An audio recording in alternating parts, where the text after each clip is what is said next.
मित्रों, आप सभी का हमारे चैनल आध्यात्मिक भारत दर्शन में स्वागत है।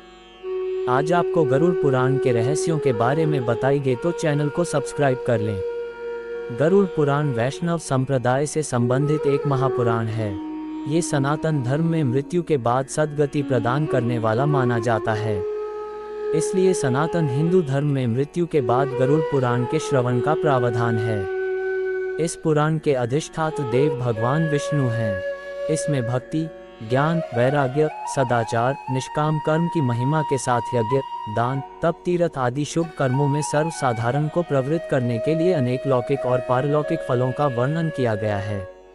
इसके अतिरिक्त इसमें आयुर्वेद, नीतिसार आदि विषयों के वर्णन के साथ मृत जीव के अंतिम समय में किए जाने वाले कृत्यों का विस्तार से निरूपण किया गया है।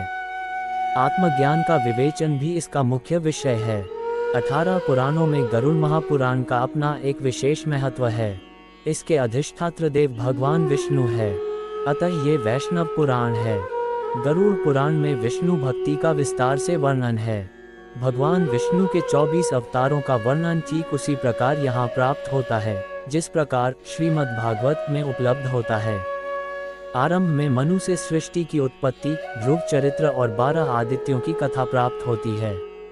उसके उपरांत सूर्य और चंद्र ग्रहों के मंत्र, शिव पार्वती मंत्र, इंद्र से संबंधित मंत्र, सरस्वती के मंत्र और 9 शक्तियों के विषय में विस्तार से बताया गया है। इसके अतिरिक्त इस पुराण में श्राद्ध, तर्पण, मुक्ति के उपायों तथा जीव की गति का विस्तृत वर्णन मिलता है। गरुड़ पुराण में 19,000 श्लोक कहे जाते हैं, किंतु वर्तमान समय में उपलब्ध पांडुलिपियों में लगभग 8,000 श्लोक ही मिलते हैं। गरुड़ पुराण के 2 भाग हैं, पूर्वखंड तथा उत्तरखंड।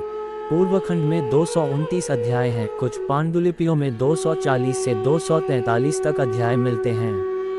उत्तरखंड में अलग अलग पांडुलिपियों में अध्यायों की संख्या 34 से लेकर 49 तक है। उत्तरखंड को प्रायः प्रेतखंड या प्रेतकल्प कहा जाता है।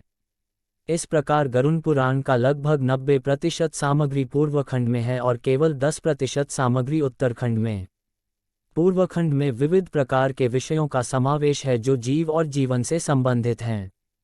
प्रेतखंड मुख्यतः मृत्यु के पश्चात जीव की गति एवं उससे जुड़े हुए कर्मकांडों से संबंधित है। संभवतः गरुड़ पुराण की रचना अग्नि पुराण के बाद हुई। इस पुराण की सामग्री वैसी नहीं है जैसा पुराण के लिए भारतीय साहित्य में वर्णित है। इस पुराण में वर्णित जानकारी गरुड़ ने विष्णु भगवान से सुनी और फिर कश्यप ऋषि को सुनाई। पहले भाग में विष्णु भक्ति और उपासना की विधियों का उल्लेख है तथा मृत्यु के उपरांत प्रायः गरुड़ पुराण के श्रवण का प्रावधान है। दूसरे भाग में प्रेत कल्प का विस्तार से वर्णन करते हुए विभिन्न नरकों में जीव के पड़ने का वृतांत है। इसमें मरने के बाद मनुष्य की क्या गति होती है, उसका किस प्रकार की योनियों में जन्म होता है, प्रेत योनि से मुक्त कैसे पाई जा सकती है, श्राद्ध और पितृकर्म किस तरह करने चाहिए तथा नरकों के दारुण दुख से कैसे मोक्ष प्राप्त किया जा सकता है आदि का विस्तार पूर्वक वर्णन प्राप्त होता है।